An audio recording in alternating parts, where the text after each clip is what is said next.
টানা বৃষ্টি সত্ত্বেও শহরে থামছে না উৎসবের আমেজ। গণেশ পুজো উপলক্ষে বিভিন্ন মণ্ডপে উপচে পড়ছে দর্শনার্থীদের ভিড়। বড়দের সঙ্গে তাল মিলিয়ে এবার কচিকাচারাও সমান উৎসাহে অংশ নিচ্ছে প্যান্ডেল হপিং এ। শিলিগুড়ি শহরের বিপ্লবী সংঘ এবারে পালন করছে তাদের তৃতীয় বর্ষের গণেশ পুজো। বিশেষ আকর্ষণ হিসেবে আনা হয়েছে প্রায় 11 ফুট উচ্চতার প্রতিমা, যেখানে গণেশকে ফুটিয়ে তোলা হয়েছে শিশু রূপে। এই অভিনব রূপ কচিকাচাদের পাশাপাশি অভিভাবকদেরও টানছে মণ্ডপে। শুক্রবার সন্ধ্যার পর থেকে দর্শনার্থীদের ঢল নামে বিপ্লবী সংঘের প্যান্ডেলে। ছোটদের আনন্দে ভরে উঠেছে পরিবেশ, আর তাদের হাত ধরে ভিড় জমাচ্ছেন অভিভাবকরাও।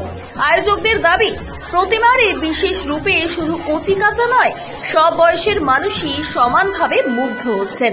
পুজোর মাধ্যমে সমাজে আনন্দ ও সম্প্রীতির বার্তাই আমাদের মূল উদ্দেশ্য। সব মিলিয়ে বৃষ্টিকে উপেক্ষা করে এই উৎসবের রঙে ভাসছে শিলিগুড়ি, আর বিপ্লবী সংঘের অভিনব উদ্যোগ শহরের অন্যতম আকর্ষণে পরিণত হয়েছে। তৃতীয়তম বর্ষ শ্রদ্ধা শিশুরূপে গণেশ, এটা অ্যাকচুয়ালি আমাদের সোশ্যাল মিডিয়া ইয়েতে আমরা দেখতে দেখতে আমরা আমাদের মেম্বাররা সবাই মিলে একটা কালচার বলি, তো সবাই রাজি হয়। আমরা এটা নিয়ে ঠিক আছে, তাহলে আমরা এটাই করি। আমাদের প্রসাদ বিতরণ রয়েছে, আজকে যেরকম প্রসাদ বিতরণ, কালকেও রয়েছে, যেরকম সকাল থেকে জুস বিতরণ হচ্ছে, এরকম বৃক্ষরোপণ আছে আমাদের কর্মসূচি।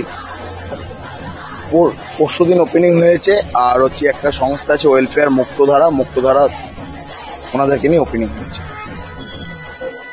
30 তারিখে আমাদের বিসর্জন, কার্নিভাল টাইপের আমরা করছি। বিভিন্ন জায়গার থেকে লোকজন আসছে, আমরা খুব খুশি এটা নিয়ে। আরো সবাইকে অভিনন্দন, আসুন সবাই, খুশি। সকলবাসীকে আন্তরিক অভিনন্দন, শুভেচ্ছা জানাচ্ছি, সবাইকে আহ্বান করছি বিপ্লবী সংঘ পক্ষ থেকে। দীপ সাহা।